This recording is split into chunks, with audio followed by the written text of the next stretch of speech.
प्रबोधिनी एकादशी के दिन जागरण करने का फल सूर्य चंद्र के ग्रह काल में स्नान करने के फल के सहस्त्र गुना होता है। जो मनुष्य जन्म से लेकर करता है वह समस्त पुण्य इस प्रबोधिनी एकादशी के व्रत के आगे व्यर्थ है, और जो मनुष्य एकादशी का व्रत नहीं धारण करके उनके भी समस्त पुण्य व्यर्थ है। अतः हे नारद जी, तुम्हें भी विधि अनुसार भगवान विष्णु को पूजा करनी चाहिए। जो कोई मनुष्य कार्तिक मास में धर्मपरायण होकर अन्य व्यक्तियों का अन्न नहीं खाते, उनका चंद्र नारायण व्रत का फल प्राप्त होता है। कार्तिक मास में जो मनुष्य भगवान की कथा को थोड़ा या अधिक सुनते और पढ़ते तथा सुनाते हैं, उनको 100 गौ के दान का फल मिलता है। जो लोग प्रबोधिनी एकादशी के दिन विष्णु जी की कथा सुनते हैं, उन्हें 7 दीप के दान का फल मिलता है तथा वे उत्तम लोक को प्राप्त होते हैं। इतनी सुनकर नारद जी ने कहा, हे जगत पिता, अब आप एकादशी के व्रत का विधान कहिए। ब्रह्मा जी ने कहा, हे नारद जी, इस एकादशी के दिन मनुष्य को ब्रह्म मुहूर्त में उठना चाहिए और नदी, तालाब, कुआं आदि पर स्नान करके व्रत का नियम धारण करना चाहिए। व्रत नियम धारण करते समय कहना चाहिए, हे भगवान, आज मैं निराहार रहकर दूसरे दिन अन्न का भोजन करूँगा। हे जगदीश्वर, आप मेरी रक्षा कीजिए। इस प्रकार भगवान की विनय करने के पश्चात ही पूजा करके व्रत का प्रारंभ करके रात्रि को जागरण करना चाहिए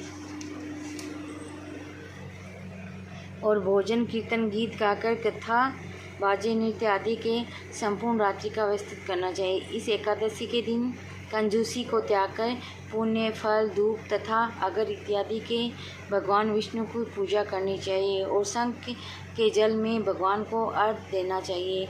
जो कोई मनुष्य भगवान की पूजा पुण्य करते हैं, उनके सम्मुख इंद्रदेव भी हाथ जोड़ के उपस्थित खड़े रहते हैं।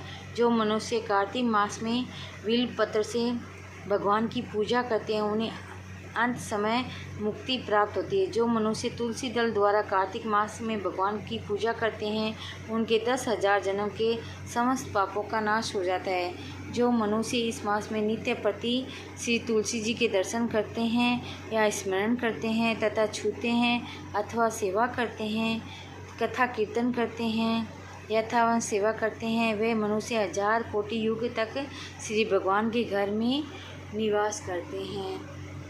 कार्तिक मास में जो लोग तुलसी जी का वृक्ष लगाते हैं, उनके कुटुंब में पैदा होने वाले मनुष्य प्रलय काल के अंत तक विष्णु लोक में रहते हैं। जो मनुष्य कदम पुष्प से भगवान विष्णु की पूजा करते हैं, वे लोग यमराज को यातनाओं को नहीं भोगते, और जो मनुष्य गुलाब के पुष्प से भगवान की पूजा करते हैं, उनको मुक्ति लाभ होता है। और अशोक तथा बकुल के पुष्पों से भगवान की पूजा करने का अंत काल तक वह पूजा कर देने वाला अशोक कहलाता है। सफ़ेद और लाल कनेर के पुष्प भगवान को पूजा करने पर विष्णु भगवान तथा सफ़ेद और लाल कनेर से विष्णु भगवान की पूजा करने पर विष्णु भगवान सदा प्रसन्न रहते हैं। जो मनुष्य कार्तिक मास में भगवान विष्णु की पूजा पूर्वादर्श से करते हैं, वे पुरुष पूजा के फल से भी 100 गुना फल अधिक प्राप्त करते हैं। और जो सम्मी पत्र से भगवान की पूजा करने वाले मनुष्य सरलता से यमराज के भयानक मार्ग को पार कर जाते हैं और आवागमन से छूट जाते हैं। जो भगवान की पूजा चंपक पुष्पों से करते हैं अथवा स्वर्ण व केतकी पुष्प भगवान पे चढ़ाने वाले मनुष्य को करोड़ों जन्म के पाप नष्ट हो जाते हैं। श्वेत दीप में स्थान प्राप्त करने वाले मनुष्य को पीले या रक्त वर्ण के कमल पुष्पों से दान विष्णु को पूजा करनी चाहिए। इस प्रकार पुष्पों से रात्रि में भगवान की पूजा करने प्रातःकाल नदी में स्नान करना चाहिए। तब स्नान करने के पश्चात भगवान की प्रार्थना करते हुए अपने घर को आना चाहिए और भगवान विष्णु की पूजा करनी चाहिए। तत्पश्चात ब्राह्मणों को भोजन कराकर दक्षिणा दें। तद उपरांत भोजन, गो तथा दक्षिणा देकर गुरु की पूजा करनी चाहिए। रात्रि के समय जिस ब्राह्मण को भोजन करावे, उसी ब्राह्मण को स्वर्ण सहित बेल दान करना चाहिए। जो यात्री मनुष्य स्नान करते हैं उन सबको दही तथा शहद का दान करना चाहिए। जो मनुष्य अपने प्रतिफल को आशा करते हो उन्हें फल का दान अवश्य करना चाहिए तथा तेल के स्थान पर घृत और घृत के स्थान पर दूध तथा अन्न व चावलों का दान करना चाहिए। जो मनुष्य इस व्रत में भूमि पर शयन करते हैं उनको व्रत की समाप्ति पर शय्या सहित सब वस्तुएं दान करनी चाहिए।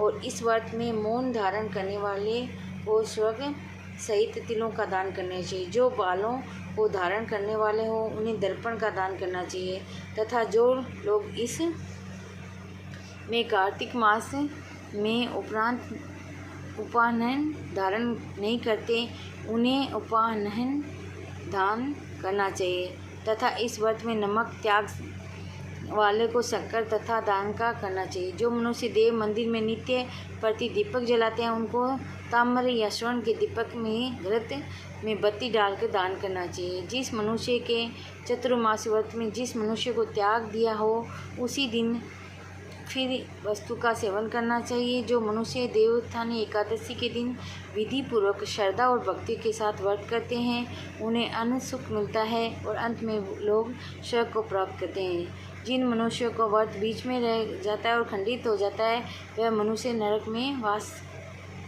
पाते हैं।